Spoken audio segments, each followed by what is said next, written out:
tuna chuan games chuak thar recharge ngai lo puisa sen ngai lo puisa hlo theina ni si scooty le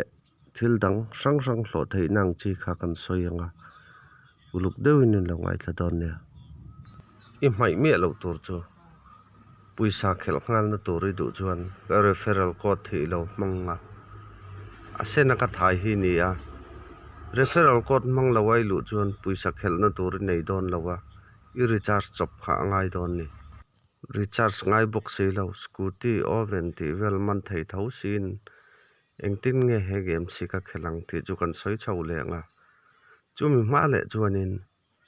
kan hret reng tur chu withdraw thei tur chuan pan card nei kha angai nge nge ni in register na pan card le mobile thun zom kha angai dawn ani i log in dawn khan whatsapp le phone number pa ngai lu theina oma phone number pa ngai khan lutla whatsapp ai ti chuanin iwa thon tura khan nangma number i thon dawn nia kan buai tlan lo jok nan number chutlu mang khan otp thleng chi khan kan ti hram hram dawn nia in register na tur hi tuna i video en lai mek comment a khan karon da anga referral link ka da kai bokanga whatsapp group iom du ni chon karon da tel bokang o omanga referral link i man khan ka referral link i man khan khi tlai akil sir khen che nga khi dong halanga chuanin ke chuan ka ti to wangin coins khi som ngai dong ngal bokanga chuan spin tur alo om ngalanga ta khan engzat nge kan don that zat kha chu ain ang lo thewa chu wangin lo spin anga chuan hetlai puisa hian tik taila hetlai withdraw ti a hianin ahma khan alema karon tar to kha withdraw tur chuan pan ka tanga ya kai chuan pan kat vel ka ziaka pan ka ta kamhing om dan zik dik tak nen khan ka zia to wangin ten complete ti na lo om ta ni achan chu nakina kai chuan kala withdraw thei don to ka withdraw thei don to tia khang kha karon soi le chuanin hei ti hian a oma puisa oma kala khel bik lawa puisa ka to ko in chhuah nen chuan apia hi star om ta ni star poimo na khatuna kan soi chi ang puisa ai khel chi khan star hi i hlo don ni kha khalo hre photla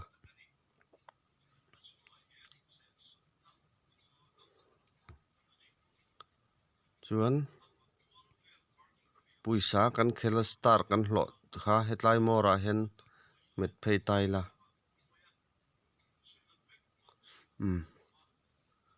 puisa kan khel khan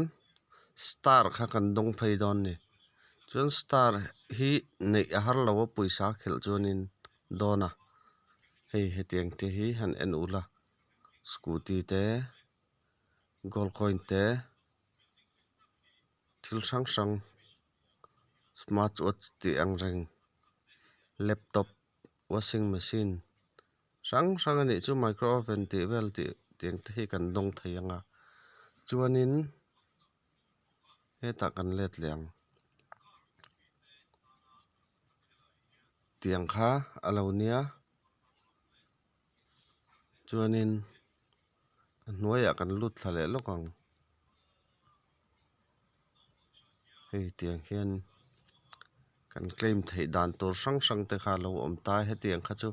in lo in zong mu chop ve zelanga a zong zong ka soi chuan video a sei don lutuka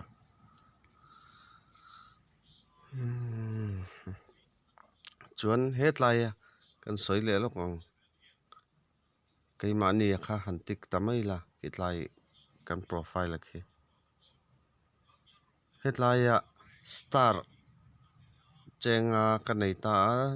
gold somrup pasari kanaya star kala nei lawa ka khel lawa ka ti wang khan a star kan nei lo chi kha ka puisa kan ti englo chang kan nei thei don ta chuan he tilai hian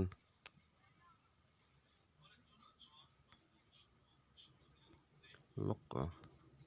mora hen kan phei anga kan star te kha ta hen kan va sel le thei don ni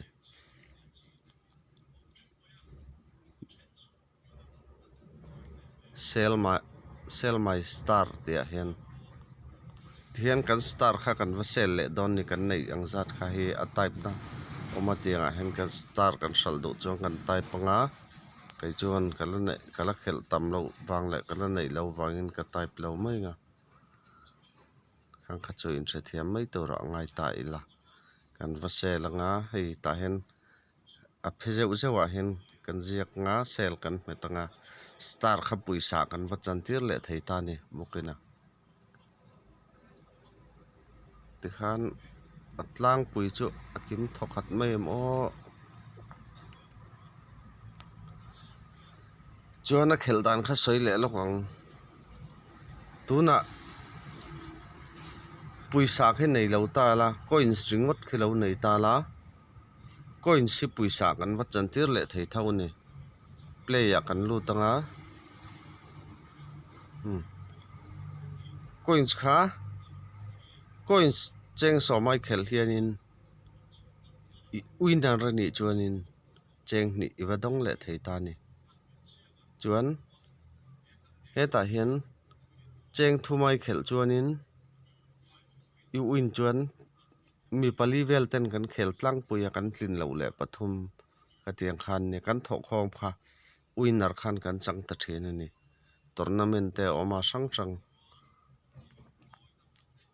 hi tia te point tournament a hian thil sang sang in khel thei ni chu tikhan video kan siam hi chu du tok mai la referral ring sorry referral ko ti man khan puisai nei thei ngal don ti kha hriala achan chu tuna ka video siam hi edit ka tum lo teng ka dalu top dona